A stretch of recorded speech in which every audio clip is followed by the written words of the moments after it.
Restoring Men and History. Today we're going to read a speech focused on courage and virtues. Ronald Reagan wrote it. It's about the Rangers and D-Day. Some people call it the Point Du Hoc speech. They fought the battle for freedom. It shows the virtues of sacrifice, courage, and as men, we need to focus on these virtues. Loyalty, valor, honor, sacrifice, selflessness, faith. It's all in here. They fought for a larger purpose than themselves. They had a purpose. Men need a purpose. They need to be a part of something larger than themselves. And here they have it. So let's read the speech so you can hear it. Ronald Reagan gave it, and he says this. And this was June 6th, 1984 that he gave it.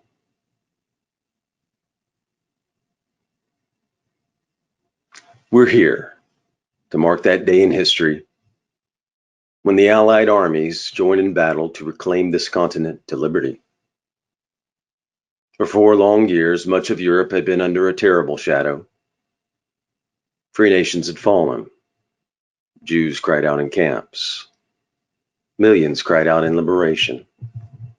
Europe was enslaved, and the world prayed for the rescue. Here in Normandy, the rescue began. Here the Allies stood and fought against tyranny in a giant undertaking, unparalleled in human history. We stand on a lonely windswept point, the northern shore of France. The air is soft. But 40 years ago at this moment, the air was dense with smoke and the cries of men. The air was filled with the crack of rifle fire and the roar of cannon. At dawn on the morning of the 6th of June, 1944, 225 Rangers jumped off the British landing craft and ran to the bottom of these cliffs. Their mission was one of the most difficult and daring of the invasion: to climb these sheer and desolate cliffs and take out the enemy guns. The Allies had been told that some of the mightiest of these guns were here, and they would be trained on the beaches to stop the Allied advance. The Rangers looked up and saw the enemy soldiers, the edge of the cliffs, shooting down at them with machine guns and throwing grenades. And the American Rangers began to climb. They shot rope ladders over the face of these cliffs and began to pull themselves up. When one Ranger fell, another would take his place. When one rope was cut, a Ranger would grab another and begin his climb again. They climbed, shot back, and held their footing.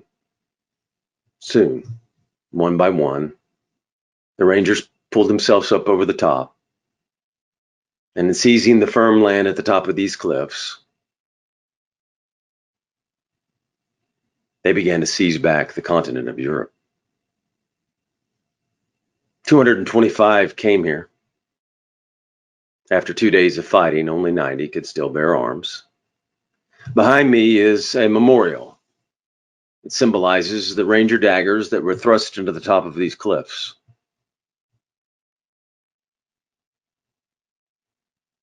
And the men before me put them here. These are the boys of Point Du Hoc. These are the men who took the cliffs. These are the champions who helped free a continent. These are the heroes who helped end a war. Gentlemen, I look at you and I think of the words of Stephen Spender's poem. You are the men who in your lives fought for life and left the vivid air signed with your honor. I think I know what you may be thinking right now. Thinking we were just part of a bigger effort. Everyone was brave that day. Well, they were. Everyone was. Do you remember the story of Bill Millen of the 51st Highlanders? 40 years ago today, British troops were pinned down near a bridge, waiting desperately for help. Suddenly, they heard the sound of bagpipes, and some thought they were dreaming. Well, they weren't. They looked up and saw Bill Millen with his bagpipes, leading the reinforcements and ignoring the smack of bullets into the ground around him. Lord Lovat was with him, Lord Lovat of Scotland, who calmly announced when he got to the bridge, "Sorry, I'm a few minutes late," as if he'd been delayed by a traffic jam. When in truth, he'd just come from the bloody fighting on Sword Beach, which he and his men had just taken. There was the impossible valor of the Poles, who threw themselves between the enemy and the rest of Europe as the invasion took hold. And the unsurpassed outrage of the Canadians, who had already seen the horrors of war on this coast. They knew what awaited them there, but they would not be deterred. And once they hit Juno Beach, they never looked back. All of these men were part of a roll call of honor with names that spoke of a pride as bright as the colors they bore, the Royal Winnipeg Rifles, Poland's 24th Lancers, the Royal Scots Fusiliers, the Screaming Eagles, the Yeomen of England's Armored Division, the Forces of Free France, the Coast Guard's Matchbox Fleet, and you, the American Rangers. 40 summers have passed since the battle that you fought here. You were young the day you took these cliffs. Some of you were hardly more than boys, with the deepest joys of life before you. Yet you risk everything here. Why? Why did you do it? What impelled you to put aside the instinct for self-preservation and risk your lives to take these cliffs? What inspired all of the men of the armies that met here? We look at you, and somehow we know the answer. It was faith and belief. It was loyalty and love. The men of Normandy had faith that what they were doing was right. Faith that they fought for all humanity. Faith that a just God would grant them mercy on this beachhead or on the next. It was the deep knowledge, and pray God we have not lost it, that there is a profound moral difference between the use of force for liberation and the use of force for conquest. You were not here. You were here to liberate, not to conquer. And so you and those others did not doubt your cause. And you were right not to doubt. You all knew that some things are worth dying for. One's country is worth dying for. And democracy is worth dying for. Because it's the most deeply honorable form of government ever devised by men. All of you loved liberty. All of you were willing to fight tyranny. And you knew the people of your countries were behind you. The Americans who fought here that morning knew word of the invasion was spreading back through the darkness back home. They thought or felt in their hearts, though they couldn't know in fact, that in Georgia, they were filling the churches at 4 a.m. In Kansas, they were kneeling on their porches and praying. And in Philadelphia, they were ringing the Liberty Bell. Something else happened to them. The men of D-Day, their rock-hard belief that Providence would have a great hand in the events that would unfold here, that God was an ally in the great cause. And so the night before the invasion, when Colonel Wolverton asked his parachute troops to kneel with him in prayer, he told them, "Do not bow your heads, but look up so you can see God and ask his blessing in what we're about to do." Also that night, General Matthew Ridgway on his cot, listening in the darkness for the promise God made to Joshua. "I will not fail thee, nor forsake thee." These are the things that impelled them. These are the things that shaped the unity of the Allies. And we'll skip down to the ending. We are bound today by what bound us 40 years ago.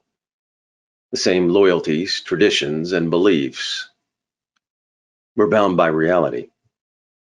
The strength of America's allies is vital to the United States, and the American security guarantee is essential to the continued freedom of Europe's democracies. We were with you then. We are with you now. Your hopes are our hopes, and your destiny is our destiny. Here in this place where the West held together, let us make a vow to our dead. Let us show them by our actions that we understand what they died for. Let our actions say to them the words for which Matthew Ridgway listened: I will not fail thee, nor forsake thee. Strengthened by their courage, heartened by their valor, and borne by their memory, let us continue to stand for the ideas for which they lived and died. Thank you very much, and God bless you all. Now that's a fantastic speech for men and for anyone, really. It's a great story of courage, sacrifice, and of those men. Concrete examples of men who were willing to die for a higher purpose and were part of something much larger than themselves. They had a purpose. Do you have a purpose? Men need a purpose. Men need to be a part of something larger than themselves. Are you protecting and standing for liberty? He talks about freedom in that speech. He talks of virtues, faith, loyalty, sacrifice, valor, love. These are good for men to think about, act upon, make them a habit. We are all imperfect, but we can reflect upon these virtues this week, next month, and go forward a little bit more each day with a little more faith, a little more loyalty, a little more valor and sacrifice. And we can remember what these men did, fighting for freedom. Thank you.